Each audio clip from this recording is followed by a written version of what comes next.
시설이 완전한 방역 시설이 될 수 있도록 하기 바랍니다. 들어올 때 소독하시고 또 소독하시고 또 체크도 하시고 이렇게 해서 완전히 방역으로 이렇게 청정지역을 유지할 수 있도록 해주시기 바랍니다. 네, 아동센터 아직 계속 거리두기 단계에서 적용하고 있고요. 공동체 마찬가지. 우리 말씀 다 같이 읽을까요? 시작. 이같이 말하나 눈을 지켜주지 아니하였다. 할렐루야. 네, 팬데믹 상황이지만 하나님께서 열방에 속 주셔서 이러한 복이 넘치기를 바랍니다. 오늘 말씀은 로마서 10장 말씀입니다. 우리 교독해서 읽도록 합니다. 형제들아, 내 마음에 원하는 바와 하나님께 구하는 바는 이스라엘을 위함이니 곧 그들로 구원을 받게 하리라. 내가 정하노니 그들이 하나님께 열심히 있으나 놀라운 지식을 받은 것이 아니라 하나님의 의를 모르고 자기 의를 세우려고 힘써 하나님의 의에 복종하지 아니하였느니라. 그리스도는 모든 믿는 자에게 의를 위하여 의로움의 시험이 주십니다. 모세가 기록하되 율법으로 말미암은 의를 행하는 사람은 그 의로 살리라 하였거니와 믿음으로 말미암는 이는 끝까지 말하되 내 마음에 누가 너를 놀라겠느냐 하니 놀라겠느냐 하면 그리스도를 모셔 내면을 모셔 혹은 누가 무저경에 내려가겠느냐 하지 말라 하니 내려가겠느냐 함은 그리스도를 죽은 자 가운데서 모셔 올리려는 것이라. 그러면 무엇을 말하느냐 말씀이 내게 가까워 내게 있으며 내 마음에 있다였으니 곧 우리가 전파하는 믿음의 말씀이라. 내가 만일 내 입으로 예수를 주로 시인하며 또 하나님께서 그를 죽은 자 가운데서 살리신 것을 내 마음에 믿으면 구원을 받으리라. 사람의 마음으로 이르고 입으로 시인하여 구원에 이르느니라. 성경에 이르되 누구든지 그를 믿는 자는 부끄러움을 당하지 아니하리라 하니 믿으리라 믿으리라 살려있습니다. 한 분이신 주께서 모든 사람의 주가 되사 그를 부르는 모든 사람에게 구원하시노라. 다 누구든지 그 주의 이름을 부르는 자는 구원을 받으리라. 그런데 그들이 믿지 않는 일을 어찌 부르리요 듣지도 못한 일을 어찌 믿으리요 전파하는 자 없이 어찌 들으리요. 보내심을 받지 아니하였으면 어찌 전파하리요. 기록된 바 아름답도다 좋은 소식을 전하는 자들의 발이여 함과 같으니라. 그러나 그들이 다 복음을 순종하지 아니하였도다. 이사야가 주여 우리가 전한 것을 응답하였다 하시니 그러므로 믿음은 들음에서 나며 들음은 그리스도의 말씀으로 말미암느니라. 그러나 내가 말하노니 그들이 믿지 아니하였느냐 그러지 아니하니 그 소식이 영광이 없고 그 말씀이 땅끝까지 이르렀도다 하느니라. 그러나 내가 말하노니 이스라엘이 알지 못하였느냐. 먼저 모세가 이르되 내가 백성 아닌 자로서 너희를 시기하게 하며 미련한 백성으로서 너희를 노엽게 하리라 하였고 이사야는 내용을 하여 내가 나를 찾지 아니한 자들에게 상처하고 내가 믿지 아니한 자들에게 가난한 거라고 하였고 읽습니다. 시작. 이스라엘에 하여 순종하지 아니하고 거슬러 나가는 백성에게 내가 종일 내 손을 들었노라 하느니라. 유아실에서 이거 보여요? 네. 오늘 말씀은 로마서 10장 한 장을 전부 우리 강의하도록 합니다. 말씀을 위해서 기도합시다. 하나님 아버지 감사합니다. 이 시간 말씀을 듣는 시간입니다. 우리가 귀가 열리게 하시고 마음과 영이 열리게 하셔서 하나님의 말씀이 힘이 되고 능력이 되게 하여 주시옵소서. 예수님의 이름으로 기도합니다. 아멘. 미국의 우주 기업이 있어요. 민간 우주 기업 엑시엄 스페이스가 있습니다. 그들이 이제 발표하기를 빠르면 이제 금년 말부터 국제 정거장에서 머물 수 있는 우주 여행 상품을 개발하겠다라고 했어요. 이 상품의 가격이 얼마냐면요, 1인당 얼마예요? 5,500만 달러. 제가 따져보니까 595억이 아니라 670억 정도 되더라고요. 670억 정도가 됩니다. 그리고 이제 2024년부터는 국제우주정거장과 연결해서 우주 호텔을 출시할 예정이다. 이렇게. 우리는 이렇게 경비를 많이 들여갖고요. 우주여행을 한다는 것을 이해할 수가 없어요. 그러나 엄청난 부자들은 그 돈을 써서라도 지구 밖에 나가서 구경하고 싶어 하는 것 같아요. 하물며 단순히 며칠 동안 지구 밖을 구경하는 것이 아니라 영원히 죽지 않은 천국에 가는 것이라면 수백억 갖고 안 되겠죠. 수천억? 네, 돈으로 환산할 수 없을 거예요. 복음은 이렇게 대단한 겁니다. 우리가 하나님의 말씀을 듣는 것은 공짜로 영원히 죽지 않은 천국에 갈 수 있는 자격을 얻는 것이다라는 거예요. 그러기에 인생에 살아있는 동안에 복음을 듣는 것은 진짜 놀라운 복이 아닐 수가 없습니다. 그런데 이 축복에는 두 가지 장애물이 있다는 거예요. 하나는요, 사람들이 복음을 믿으려 하지 않는다는 거예요. 복음은 좋은 것일 줄 아는데 천국을 볼 수가 없어요. 또 이 세상이 너무 좋은 거예요. 죽고 난 후에 천국보다는 이 세상의 행복을 택하겠다는 거죠. 그래서 하나님은 구원의 증표로서 우리에게 뭘 주셨어요? 성령을 보내주셨어요. 성령님은 우리가 죽기 전에 이 세상에서 하나님을 믿으며 사는 것이 얼마나 복된 것인지를 체험하게 하십니다. 그럼에도 많은 사람이 이 사실을 믿으려 하지 않는다. 또 다른 하나는 뭐냐면요. 또 다른 하나의 장애물은 천국을 자기 힘으로 들어가려는 거예요. 근데 신기하게도 자기 노력과 열정으로 구원받으려면 천국 문이 굳게 닫혀 있어서 열리지가 않아요. 그 대신에 자기 노력을 포기하고 자기를 포기하며 또 구원을 받아들이면 믿음으로 나가는 자에게는 천국 문이 열려서 누구든지 들어갈 수 있습니다. 오늘 본문에서 다루는 문제가 뭐냐면요. 우리가 하나님을 믿는 데 있어서 가장 민감하고 어려운 문제입니다. 사도 바울은 오늘 본문에서 구원에 이르는데 가장 중요한 문제를 설명하는데요. 그 내용은 왜 이스라엘 백성이 구원에 이르지 못했는가 하는 문제입니다. 우리가 이제 9장 그 말미에서요. 믿음에 의지하지 않고 행위에 의지한 유대인들에게 있어서 예수 그리스도는 구원자가 아니라 오히려 그들에게 걸림돌이 될 수밖에 없었음을 우리가 지난주 설교를 했었죠.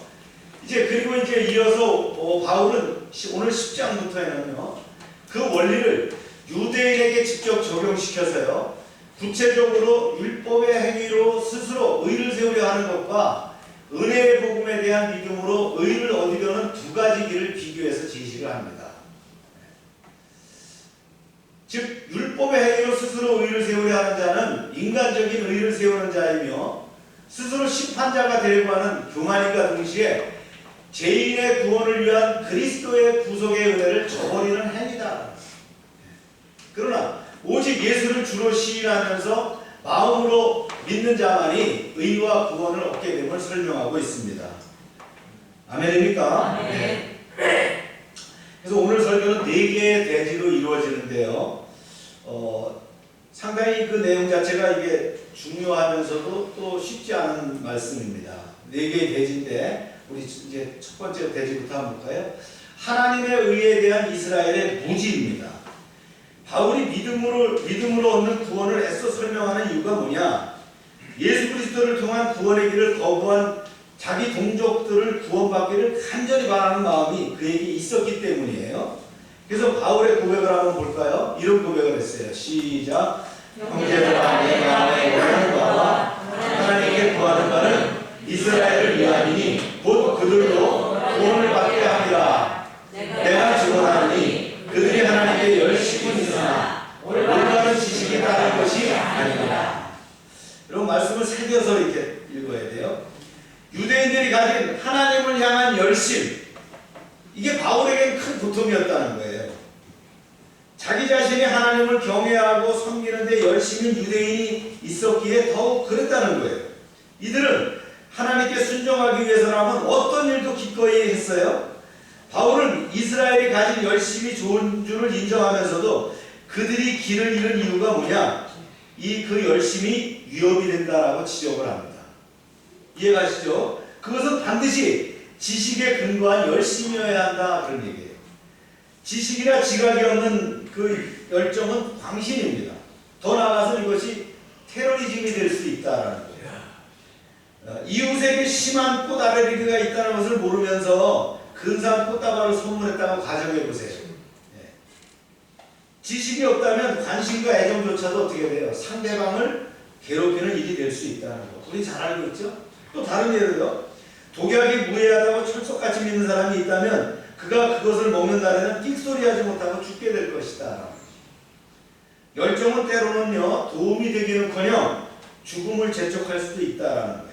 바울은 이어서 이제 하나님의 의를 모르고 자기의 의를 세우려는 오류를 언급을 합니다. 말씀을 볼까요? 시작. 하나님의 의를 모르고 자기의 의를 세우려고 힘써 하나님의 의에 복종하지 아니하였느니라.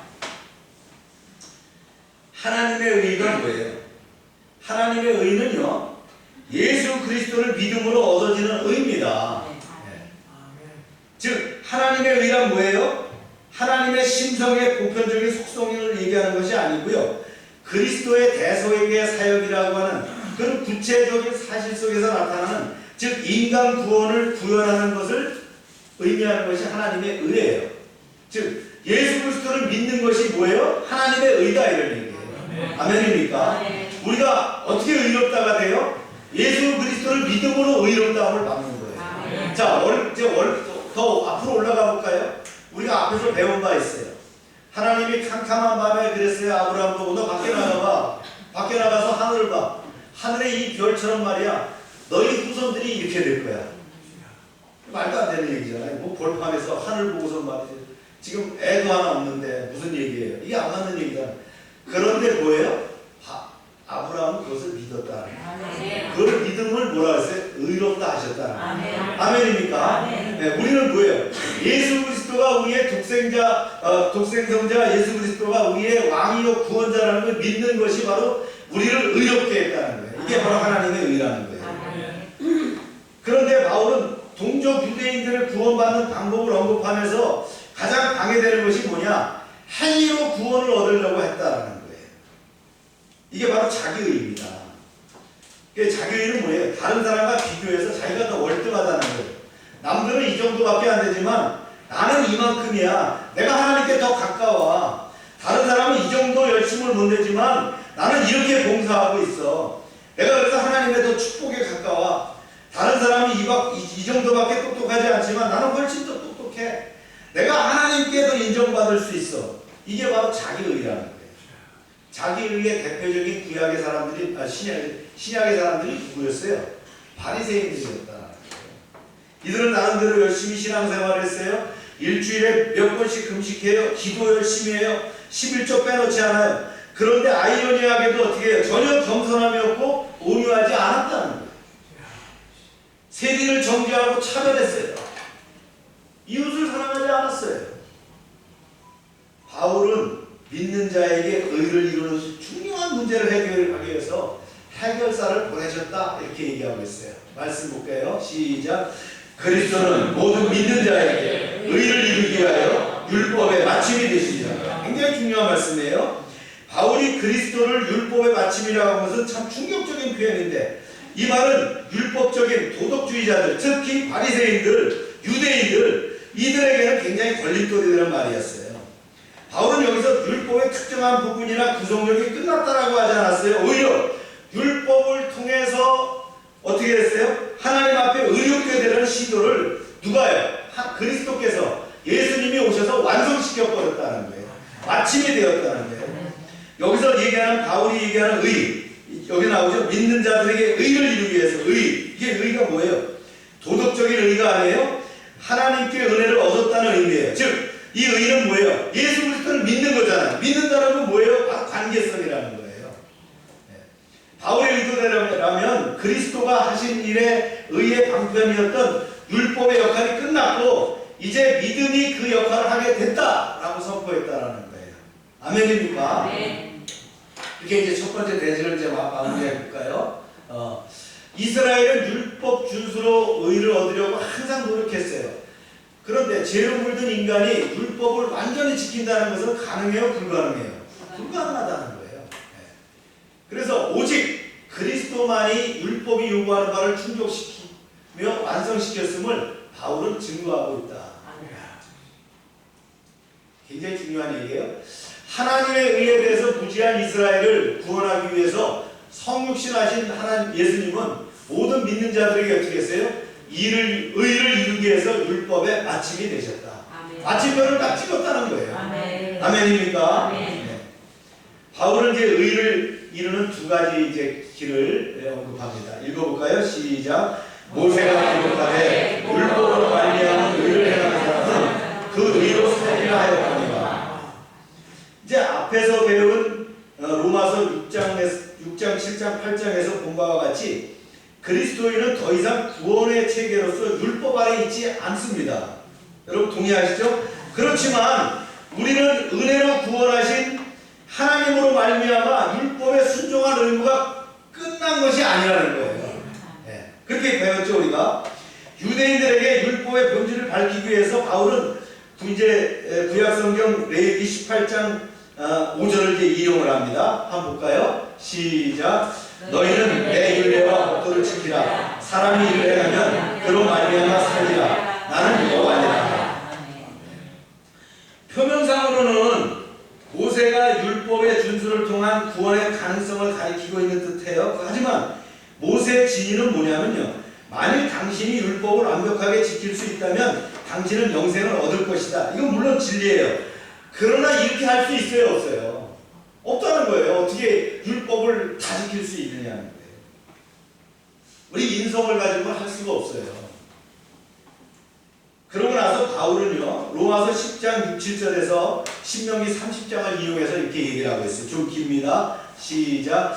믿음으로 말미암은 의는 이같이 말하되 내 마음에 누가 하늘에 올라가겠느냐 하지 말라 하니 올라가겠느냐 하면 그리스도를 모시려 내리려는 것이요 혹은 누가 무저경에 내려가겠느냐 하지 말라 하니 내려가겠느냐 하면 그리스도를 죽은 자 가운데서 모셔 내리려는 것이다. 그러면 무엇을 말하느냐? 말씀이 네게 가까워 내 입에 있으면 내 마음이 있다 하였으니 곧 우리가 전파하는 믿음의 말씀이다. 아멘. 이제 바울이 주장을 이해하기 위해서는 신명기 30장 1절부터 4절까지 내용을 살펴볼 필요가 있어요. 물론 인용한 것은 신명기 30장 14절 말씀이지만 사실은 전체 내용이 포괄하고 있는 그런 내용이에요. 신명기 30장 1, 2절에서 모세는 이스라엘이 하나님의 길을 벗어날 것이다 이렇게 예언합니다. 그래서 복과 저주를 같이 받을 것이다 이렇게 얘기를 해요. 복과 저주가 신명기 28장에 나오잖아요. 그래서 그렇게 될 것이다. 온탕 냉탕 다 이렇게 경험할 것이다 이런 얘기를 하는 거예요. 그 다음에 신명기 30장 6절에서 이렇게 얘기를 합니다. 내 하나님 여호와께서 내 자손과 내 자손의 마음에 할례를 베푸사 너로 마음을 다하여 뜻을 다하여 내 하나님 여호와를 사랑하게 하사 너로 생명을 얻게 하실 것이며 이렇게 얘기하고요. 또한 이제 신명기 30장 11에서 14절에서 다음과 같이 말합니다. 내가 오늘 네게 명령한 이 명령은 네게 어려운 것도 아니요 먼 것도 아니라 하늘에 있는 것이 아니라 바다 밖에 있는 것이 아니니 그 말씀이 네게 매우 가까워서 네가 이를 행할 수 있느니라. 그러므로 이제 바울은요 6절 7절에서 모세의 말을 인용해서 믿음으로 말미암은 의가 무엇인지를 밝히는데요. 이제 보세요. 믿음은 우리가 의롭게 되기 위해서 어떤 일을 할 필요가 없다는 것을 아는 것이라는 거예요.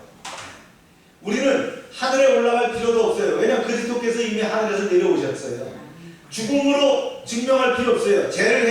죽음으로 우리를 죄를 해결할 필요 없다는 거예요. 그리스도께서 이미 죽으셨다는 거예요. 아멘입니까? 아멘. 바울은 모세가 율법 준수를 말이죠. 그거 넘어서서 바울은 모세가 율법 준수를 넘어서서 하나님이 그것을 모두 이루셨다는 것을 알고 있었다라고 얘기하는 거예요. 이미 구약에도 그렇게 얘기를 하고 있다는 거예요. 율법을 얘기하고 있지만 율법을 넘어선 것이 뭔가 있을 것이다라는 거예요. 이런 사건을 있을 것이라고 강조하는 거예요. 이제 8절로 넘어가서 보면요. 말씀이 내게 가까워 되어 있죠. 모세는 마음으로 믿는 것을 입으로 시인하는 것이 믿음이라는 사실을 알고 있었어요. 그렇다면 참된 의를 가져오는 우리가 전파하는 믿음의 말씀이란 무엇일까? 이것이 어떻게 사람을 구원하게 될 것인가 믿습니까? 이걸 이제 9절에서 다시 구원해서 설명하는 거예요. 네, 여러분들이 말씀을 봐서 좀 이해가 좀 안 될 거예요. 시작. 내가 만일 내 입으로 예수를 주로 시인하며 또 하나님께서 그를 죽은 자 가운데서 살리신 것을 내 마음에 믿으면 구원을 받으리라. 네, 이것이 바로 의에 이르는 방법입니다. 여기서 우리는 두 가지 진리를 확인할 수가 있어요. 그 진리가 이제 첫 번째가요. 우리가 전파하는 믿음의 말씀은 반드시 어떻게 해요? 알아야 한다는 거예요. 네. 이 알아야 될 게 뭐냐? 첫 번째가 그리스도의 위격입니다. 예수 그리스도의 위격. 즉 예수님을 주로 이렇게 시인한다는 거죠. 예수님을 주로 시인하며 이렇게 했잖아요. 우리가 예수님을 어떻게 받아들이냐는 거예요. 예수님이 나에게 누구냐는 거예요. 바울은 주님이라는 의미로 헬라어 큐리오스를 사용했어요. 구약성경 헬라어본을 보면 하나님의 이름인 야훼를 뭘로 표현했어요? 야훼가 불경하다고 해서 하나님의 이름 야훼를 함부로 못 부르니까 뭐라고요? 주라고 표현했어요. 이게 큐리오스예요. 그런데 예수님을 큐리오스라고 부른 건 뭐예요? 예수님의 신성을 주장할 뿐만 아니라 예수님이 세상의 최고의 통치자 하나님이시라는 거죠. 당시 로마 제국에서도요, 황제 시절을 뭐라고 불렀어요? 퀴리오스라고 불렀어요. 사랑하는 여러분, 예수 그리스도가 우리에게 누굽니까? 2000년 전에 십자가에서 죽으신 그분이 누구냐는 거예요. 갈릴리 나사렛에서 나사렛에서 말이죠, 목수 생활을 했던 그분이냐고요. 그걸 우리가 분명히 알아야 됩니다. 예수님의 위격, 그분이 누구냐? 예수를 주로 시인하는 것이 중요하다. 그 다음은 예수님의 사역이에요. 예수님의 사역이라는 건 뭐냐면 하나님께서 그를 죽은 자 가운데 살리신 것인데 우리는 예수님이 죽은 자 가운데 살아나신 것을 반드시 믿어야 합니다. 그래야만 예수님이 죽으셨다는 사실을 믿는 것이죠. 달리 말하면요, 우리 죄를 사하시기 위해서 예수께서 사셨고 죽으셨고 또한 부활하셨다는 거예요. 이것이 바로 우리의 믿음의 핵심이다. 이것이 예수님의 사역이에요. 아멘입니까? 이것을 알아야 한다는 거예요. 그 다음에 이제 두 번째 우리가 전파해야 될 믿음의 말씀은 어떻게 되느냐? 믿어야 한다. 이 믿음은 마음을 온전히 정화한다는 걸 의미하는 거 아니에요. 우리가 믿는다라고 하면 일반 종교에서 어떻게 마음을 정화하는 거라고 생각하는 거예요. 돌을 닦는 거라고 생각하는 거예요. 그래서 말이죠, 불 속에 들어가서 또 3000배 절을 하고 여러 가지 이런 종교적 행위가 있는데 그게 아니라는 거예요. 네. 우리를 의롭게 하는 그리스도의 위격과 사역에 우리를 온전히 의탁하는 거예요. 즉 이걸 믿는 거라는 거예요. 예수 그리스도의 위격과 그 사역을 온전히 믿는 거, 이것이 바로 뭐예요? 바로 믿음이라는 거죠. 우리 자신의 노력에서 우리를 위한 그리스도의 의로 우리를 신뢰로 옮기는 거예요. 우리가 믿는다는 건 뭐예요? 내가 주님을 신뢰한다는 건 뭐예요? 이제 내 능력만이 아니라 누구에게로? 그리스도에게 임하는 것이 믿는 거잖아요. 아멘입니까? 이런 신뢰가 옮겨져야 된다는 거예요. 그래서 이것이 구원받는 믿음인데요. 그리스도가 이 땅에 실제로 사셨다는 사실이나 단지 그분의 교훈을 믿는 것이 아니에요. 우리는 반드시 우리를 위해서 그분의 사역, 즉 죽으시고 부활하신 거, 이것을 믿는 거라는 거예요. 아멘입니까? 그래서 요한복음 3장 16절에서 그랬죠. 하나님이 세상을 이처럼 사랑하사 독생자를 주셨으니 이를 믿는 자마다 멸망치 않고 영생을 얻게 하려 하십니다. 할렐루야. 네. 그분의 죽으심과 부활하심을 믿는 거. 그 믿는다는 자체는 뭐예요? 나를 의탁하는 거예요. 내가 완전히 그분에게 귀의하는 것이다. 할렐루야.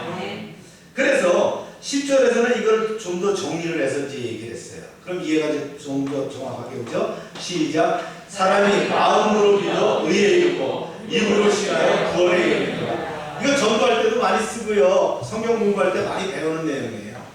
네. 입으로 시인하는 것과 마음으로 믿는 것은 별개의 것이 아니에요. 믿음이라는 동전의 양면, 앞면과 뒷면의 것을 보여주는데 마찬가지로 의롭다 함과 구원도 본질적으로 어떻게 해요? 같은 것이다 라는 거예요. 의롭다함을 받았다, 구원받았다, 이것이 같은 것이다. 그래서 자스터턴은 이렇게 얘기를 했어요. 여러분 다 읽을 필요 없어요. 그린색으로 읽어볼까요? 시작. 따라서 의롭다 말하는 것 사이에도 실질적인 차이가 없다. 마찬가지로 믿음의 내용과 고백의 내용도 함께 묶을 필요가 있다. 입으로 시하는 것은 마음으로 믿는 것의 한 부분이다라는 거예요. 둘 다 그리스도를 믿는다고 고백하는 것이다. 믿는 사람이라면 누구나 이러한 믿음의 표현을 하게 됩니다. 바울은 이제 다음 문단에서 앞에서 언급한 믿음의 결과를 이제 정리해서 얘기를 하고 있어요. 이렇게 얘기했어요. 시작. 성경에 이르되 누구든지 그를 믿는 자는 부끄러움을 당하지 아니하리라 하니 유대인이나 헬라인이나 차별이 없습니다. 한 분이신 주께서 모든 사람의 주가 되사 그를 부르는 모든 사람에게 부여하시도다. 누구든지 주의 이름을 부르는 자는 구원을 받으리라. 아멘.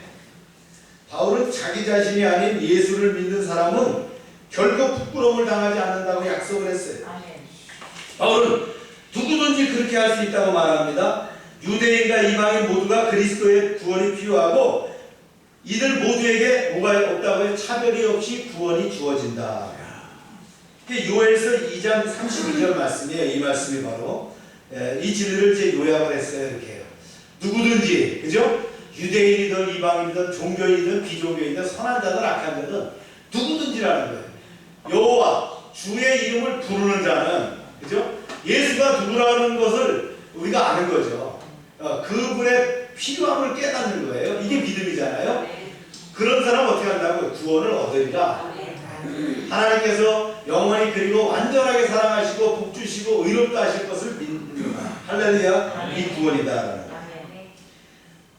그렇습니다. 우리가 구원을 얻는 방법은 뭐예요? 주의 이름을 부르는 자예요. 그래서 우리가 주여 주여 하는 거란 말이에요. 아멘입니까? 하나님의 이름을 부르는 거예요. 초대교회 시대부터 주의 이름을 부른다는 표현이 뭐냐? 하나님의 대속자로 보내신 예수 그리스도를 어떻게 해요? 나의 주인으로 삼는 거예요. 이게 신앙 고백이죠. 특히 공적으로 자신이 그리스도인임으로 이거를 어떻게 해요? 표식하는 것이 뭐예요? 주의 이름을 부르는 것이다. 그러니까 우리가 기도할 때 누구 이름으로 기도해요? 예수 이름으로 기도하는 거예요. 할렐루야. 이제 대지 두 번째 이거를 이제 우리가 종합하면 이렇습니다. 의의 이름은 두 가지 길이 있어요. 율법의 행위와 믿음으로 이루는 것이다. 바울은 뭘 주장했어요? 율법으로 얻는 의가 아닌 믿음으로 얻는 방법을 강조했다. 아멘입니까? 네. 즉 예수를 주로 믿고 입으로 시인하면 구원을 얻을 것을 강조하면서 이러한 구원의 방법은 누구에게나 차별이 없고 부끄러움을 당하지 않을 것이다. 이렇게 했어요. 그런데 이 진리는 비단 유대인에만 필요한 게 아니에요. 유대인들은 거기에 걸려 넘어졌다는 거예요. 우리 헌법 1조가 뭡니까? 대한민국은 자유민주공화국이라는 거예요. 그죠? 네. 이 안에서 모든 일이 다 이루어져야 돼요. 그런데 형법, 상법, 민법 이거 아무리 잘 지킨다고 소용이 없어요. 이게 이 룰에서 벗어나면 필요 없다는 거예요. 메시아 하면서 메시아를 보냈는데 메시아는 안 믿고 누굴 믿었어요? 자기네가 만든 율법을 믿었다는 거예요. 일주일에 몇 번 금식해야 돼. 금식하는 시간은 얼마야? 안식일에는 말이지 몇 보 이상 걸으면 안 돼. 이런 거 율법을 하는 거예요. 하다못해 소가 빠지든 사람이 죽어가든 절대 안식일에는 구해주면 안 돼. 이런 것이 율법이라고 생각하고 이것을 믿으면 구원받는다고 하는 유대인들 얼마나 주님이 와서 답답했겠냐. 물론 유대인의 컨텍스트는 그래요. 이제 바벨론 포로를 갔다 와서 이제 포로에서 복귀하지 않습니까? 그들이 생각한 건 우리가 더 하나님의 말씀대로 살아야 돼. 그러다 보니까 더 율법을 강화하게 된 거예요. 그러다 보니까 그 율법에 뭐가 빠졌어요? 대한민국은 자유민주주의 공화국이라는 이 자체가 빠져졌단 말이에요. 그거 빼고 우리가 헌법을 잘 지켜야 돼. 민법을 잘 지켜야 돼. 그렇게 얘기했다는 거예요. 그러니까 아무 소용이 없는 거예요. 기준이 있어야 된다. 아멘입니까? 아멘. 이것이 바로 대지 두 번째에서 얘기하는 것이다. 세 번째는요. 바울은 복음 전도의 필요성을 설파합니다. 그래서 이제 여기서 이제 바울은요. 복음 전도자의 전파가 있어야 하지만 불신자들이 믿음을 갖게 되는 것은 전파자가 있어야 될 것이다. 그런데 유대인들은 복음을 듣지 않은 것이 아니라 전도자가 없던 것도 아니었다는 거예요. 다 있었다는 거예요. 그런데 그들이 완악함 때문에 믿지 않았다는 걸 역설하기 위해서 이 이 장을 얘기한 거예요. 읽어봅니다. 시작. 그런즉 그들이 믿지 아니하는 이를 어찌 부르리요? 듣지도 못한 이를 어찌 믿으리요? 전파하는 자가 없이 어찌 들으리요? 보내심을 받지 아니하였으면 어찌 전파하리요? 기록된 바 아름답도다 좋은 소식을 전하는 자들의 발이요 함과 같으니라. 복음 전파는 어떻게 이루어져요? 바울이 근본적인 전도 과정을 구체적으로 얘기를 해요. 그래 그 첫 번째가 뭐냐? 복음이 믿어야 한다. 이것이 바울이 9절과 10절에서 말한 바예요. 예수님에 관한 진리를 마음으로 믿어서 그리스도인이 되는 거예요. 아멘입니까? 네. 믿어야 한다는 거예요. 그렇지만 그들이 듣지도 못한 이를 어찌 믿겠느냐 하는 거예요. 즉, 두 번째는 복음을 들어야 한다. 여기서 바울은 단순히 복음을 듣게 되는 것 이상을 생각한 거예요. 즉, 구원하는 믿음은 신비적으로 생길 수도 없어요. 다만 우리 안에 참된 그 통찰력을 갖게 하는 복음의 내용에 반응하는 것에서 생겨나는 거예요. 그냥 단순히 성경을 읽었다고 마술처럼 구원을 얻게 되느냐? 아니라는 거예요. 핵심은 뭐예요? 복음의 메시지를 제대로 듣고 제대로 이해하는 것이다라는 거예요. 복음을 듣지 않으면 어느 누구도 믿을 수가 없어요. 아멘입니까? 네. 하지만 복음을 전파한 자가 없으면 또 어찌 듣겠느냐라고 얘기했어요. 복음을 전파할까 이루어져야 되겠죠.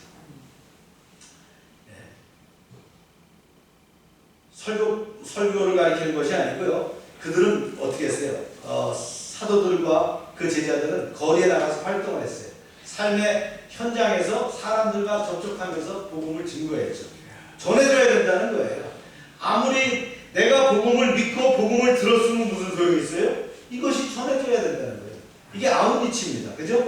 바깥으로 드러나야 돼요. 이게 바깥으로 발산이 돼야 되는 거예요. 그래서 또 나오는 게 뭐예요? 복음을 보내심을 받지 않으면 어찌 전파하리요? 이게 네 번째는 복음에 전할 누군가를 보내야 한다. 우리도 이제 선교사님을 파송해서 안보라에 사역하고 있지 않습니까? 열심히 사역하고 있어요. 거기도 쿼런틴 상태에 있지만 진짜 열심히 사역합니다. 우리 정성교사도 그 옛날에 그 머리가 이상이 있어서 그 약을 먹고 있어요. 그 혈관이 터질 뻔한 경우도 있었잖아요. 이 약을 보내기가 참 어려워요. 한 번 보내려면요 한 달치가 한 20만 원 정도 돼요. 왜냐면 의료보험이 해당이 안 되니까 벌써 몇 개월 동안 안 들어오니까.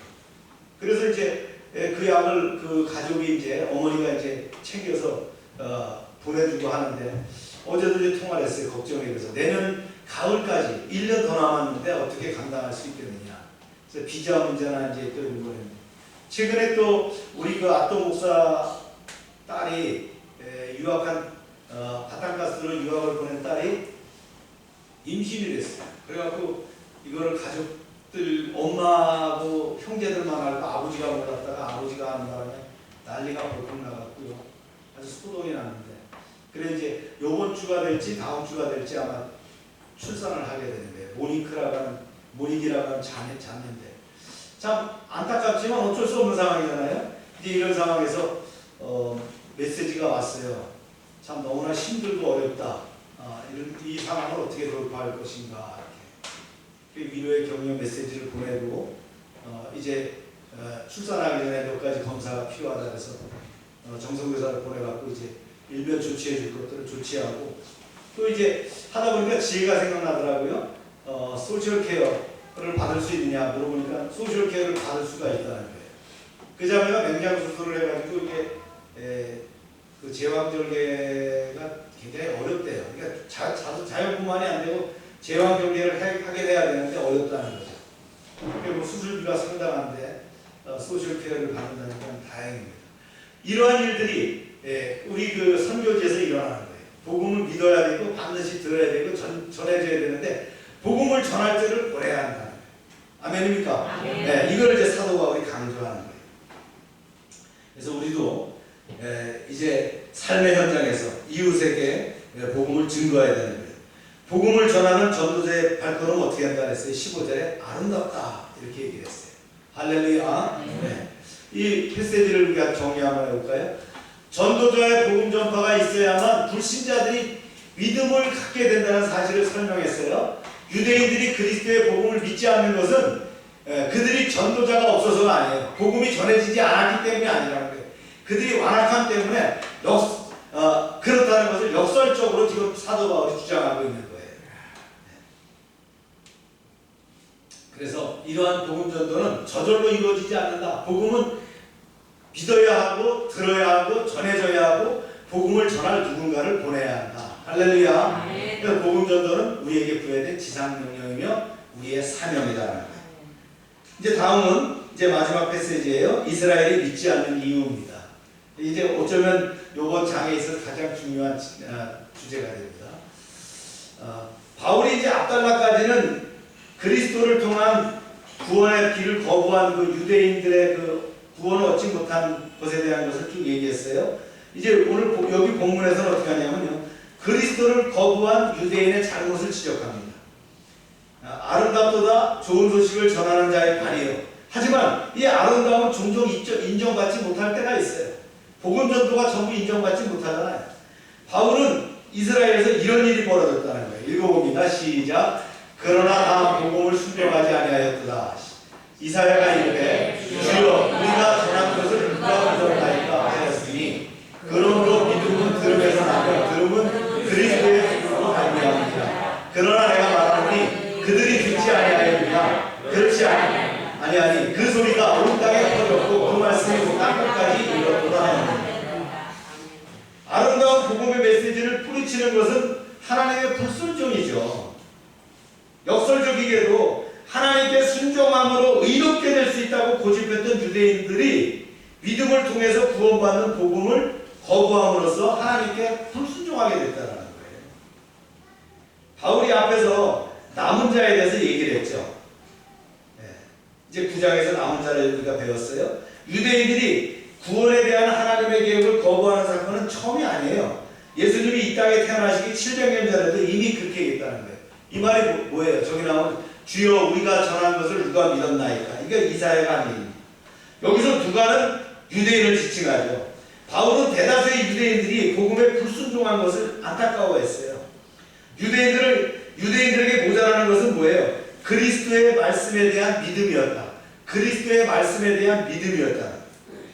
그리스도의 말씀 뭐예요? 예수 그리스도의 말씀을 이게 레마입니다. 그리스도가 말씀하였으니까 이건 믿지 않았다는 거예요. 천국이 가까워왔다. 회개라 천국이 가까워왔다는 거예요. 아멘입니까? 그러면서 복음을 증거했는데 이걸 안 믿었다는 거예요.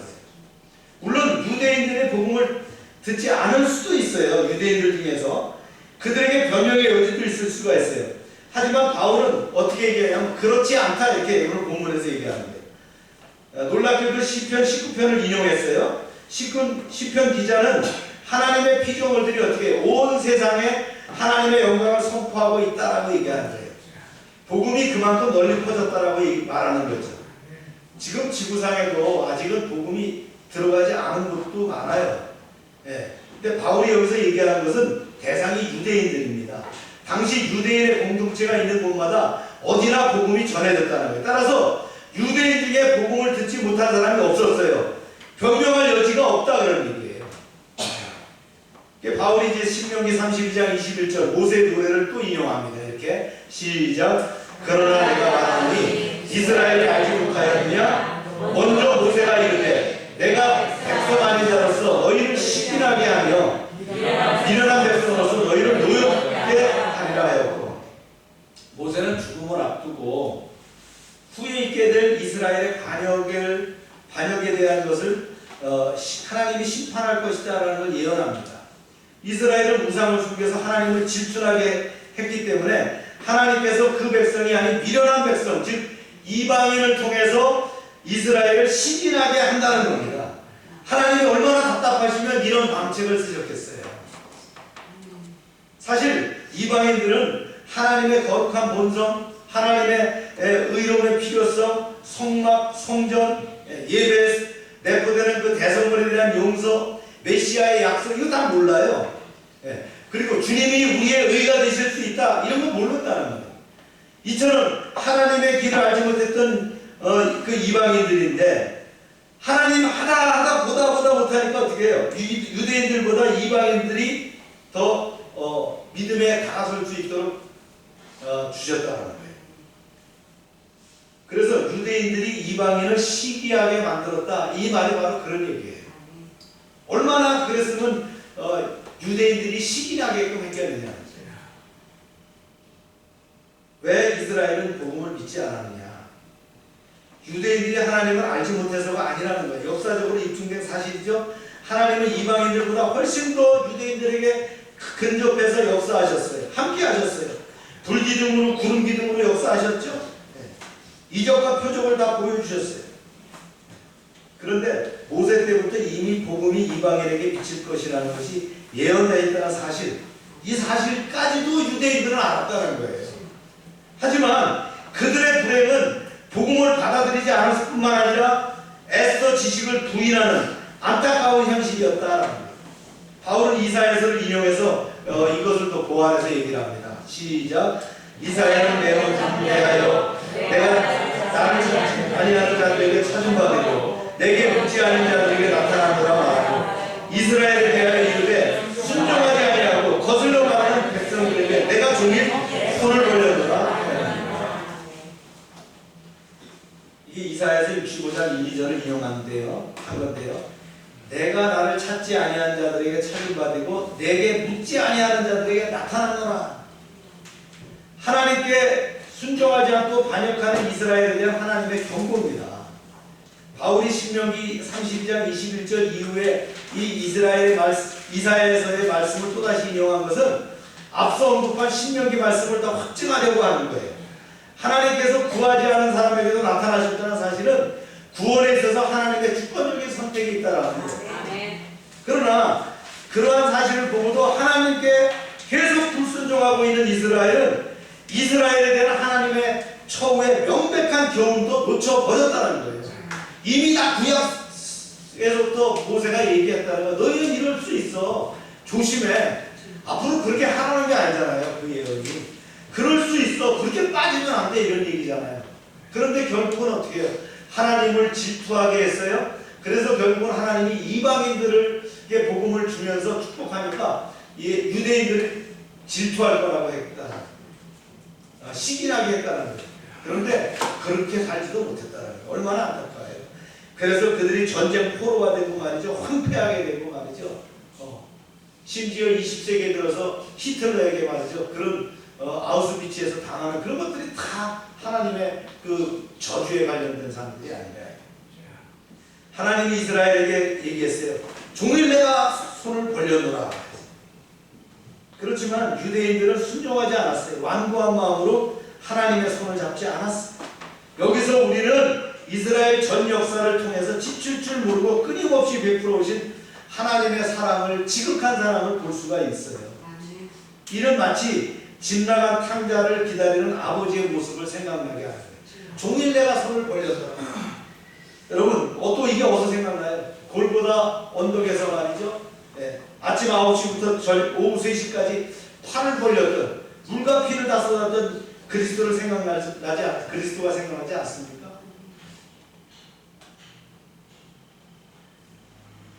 결국 이렇게 묘사로 마무리되는 이 9장은요.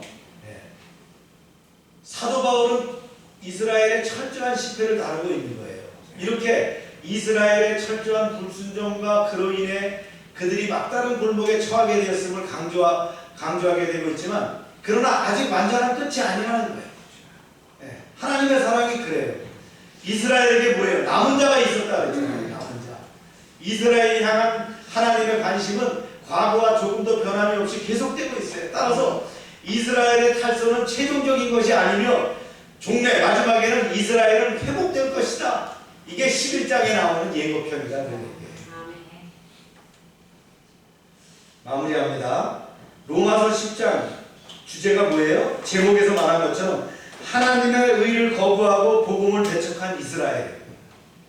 이게 노래 제목에 나오죠. 딜라이다. 사랑을 배반한 딜라이다. 제가 어렸을 청소년 교육 바에 있던 딜라이다.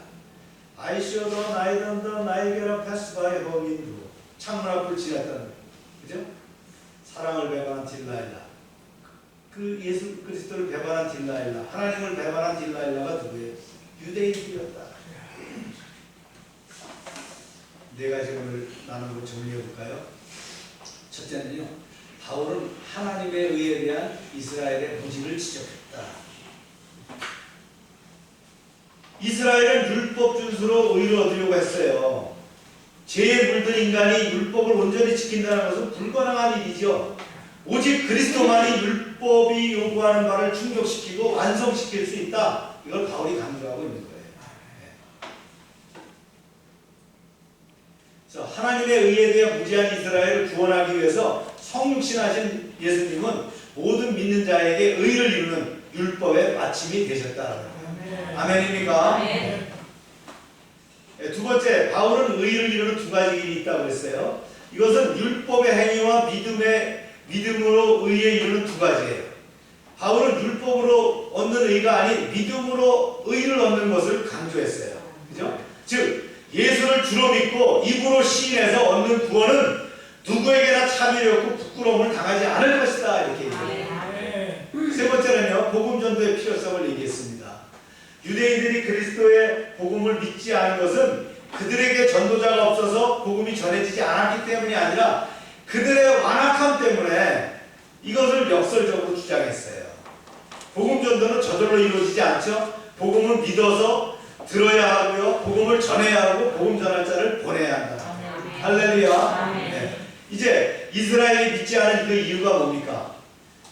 이스라엘이 복음을 받아들이지 못한 요인은 그들이 철저한 불순종과 제약으로 그들이 막다른 굴복에 처하게 되었음을 강조합니다. 그러나 이것이 완전한 끝이 아니었다라는 것을 시사하고 있다. 육신적으로 선민인 이스라엘도 감당하지 못한 복음을 우리는 감사하게도 받아서 누리고 살게 됨을 기억해야 됩니다.